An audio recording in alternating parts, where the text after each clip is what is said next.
Hi guys, welcome back with me again in this channel. On today's tutorial, I'm going to show you how you can add the flying dollar transitions to your edits in the CapCut mobile. So of course, what you need to do is add the video that you want to edit like this. And after that, you can just click on the transition box in between the clips. So in CapCut, there is a dollar bill transition that you can use easily.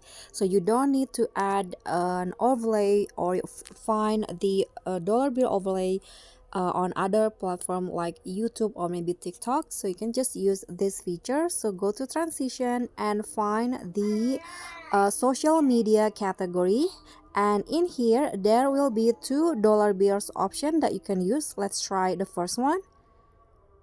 This is the first one, so you can adjust the duration, and this is the second one.